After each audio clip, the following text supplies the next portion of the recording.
the United States of America and to invite him to address the Assembly.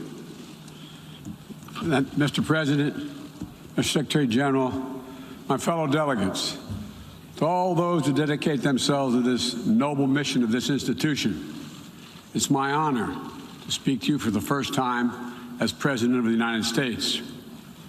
We meet this year in a moment of intermingled with great pain and extraordinary possibility. We've lost so much to this devastating pandemic that continues to claim lives around the world and impact so much on our existence.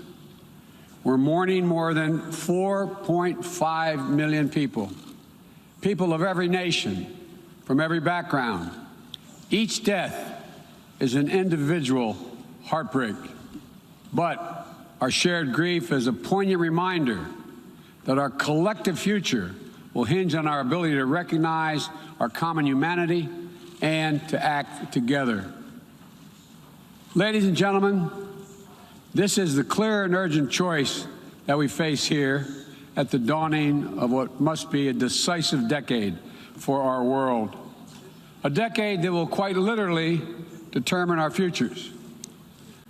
Will we work together to save lives, defeat COVID-19 everywhere, and take the necessary steps to prepare ourselves for the next pandemic, for there will be another one? Or will we fail to harness the tools at our disposal as the more virulent and dangerous variants take hold?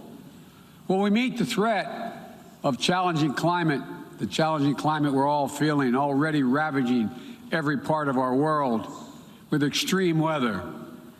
Or will we suffer the merciless march of ever-worsening droughts and floods, more intense fires and hurricanes, longer heat waves, and rising seas? Will we affirm and uphold the human dignity and human rights under which nations in common cause more than 7 decades ago formed this institution? Will we apply and strengthen the core tenets of the international system, including the UN Charter and the Universal Declaration of Human Rights, as we seek to shape the emergence of new technologies and deter new threats?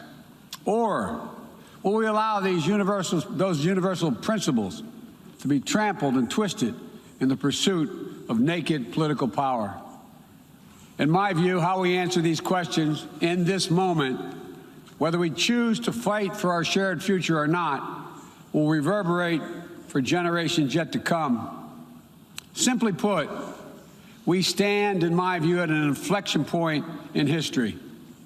And I'm here today to share with you how the United States intends to work with partners and allies to answer these questions, and the commitment of my new administration to help lead the world toward a more peaceful, prosperous future for all people.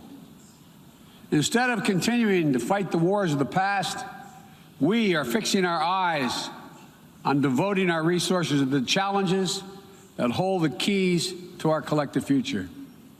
Ending this pandemic, addressing the climate crisis, managing the shifts in global power dynamics, shaping the rules of the world on vital issues like trade, cyber, and emerging technologies, and facing the threat of terrorism as it stands today. We've ended 20 years of conflict in Afghanistan, and as we close this period of relentless war, we're opening a new era of relentless diplomacy, of using the power of our development aid to invest in new ways of lifting people up around the world, of renewing and defending democracy, of proving that no matter how challenging or how complex the problems we're going to face, government by and for the people is still the best way to deliver for all of our people. And as the United States turns our focus to the priorities and the regions of the world, like the Indo-Pacific, that are most consequential today and tomorrow, we'll do so with our allies and partners through cooperation at multilateral institutions like the United Nations to amplify our collective strength and speed our progress toward dealing with these global challenges.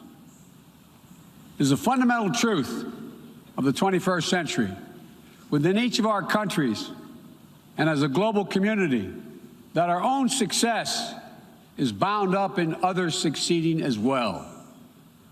To deliver for our own people, we must also engage deeply with the rest of the world. To ensure that our own future, we must work together with other partners, our partners, toward a shared future. Our security, our prosperity, and our very freedoms are interconnected, in my view, as never before. And so, I believe we must work together as never before.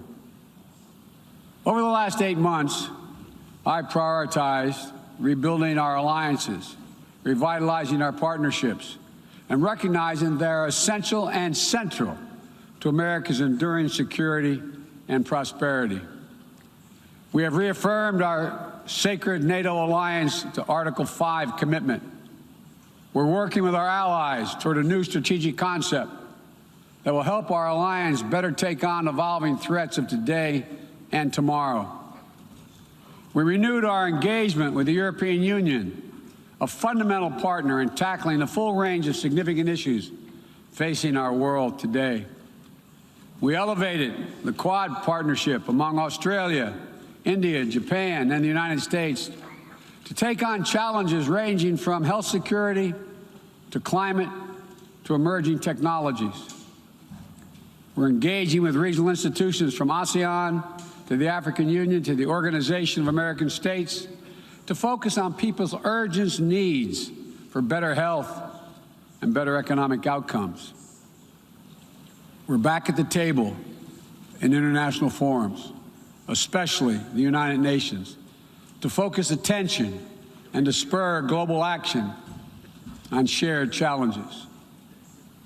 We are re-engaged at the World Health Organization and working in close partnership with COVAX to deliver life-saving vaccines around the world. We rejoined the Paris Climate Agreement, and we're running to retake a seat in the Human Rights Council next year at the UN.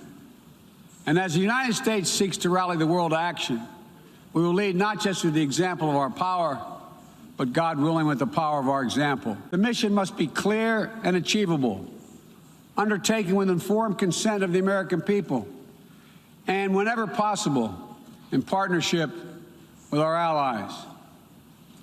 U.S. military power must be our tool of last resort, not our first. And it should not be used as an answer to every problem we see around the world. Indeed, today, many of our greatest concerns cannot be solved or even addressed through the force of arms. Bombs and bullets cannot defend against COVID-19 or its future variants. To fight this pandemic, we need a collective act of fast as possible and expand access to oxygen, tests, treatments to save lives around the world. And for the future, we need to create a new mechanism to finance global health security that builds on our existing development assistance and global health and a global health threat council that is armed with the tools we need to monitor and identify emerging pandemics so that we can take immediate action. Already, the United States has put more than $15 billion toward the global COVID response. We've shipped more than 160 million doses of COVID-19 vaccine to other countries. This includes 130 million doses from our own supply and the first tranches of the 500 million doses of Pfizer vaccine we purchased to donate through COVAX. Planes carrying vaccines from the United States have already landed in 100 countries, bringing people all over the world a little dose of hope, as one American nurse termed it to me. A dose of hope, direct from the American people, and importantly, no strings attached. And tomorrow, at the U.S.-hosted Global COVID-19 Summit, I'll be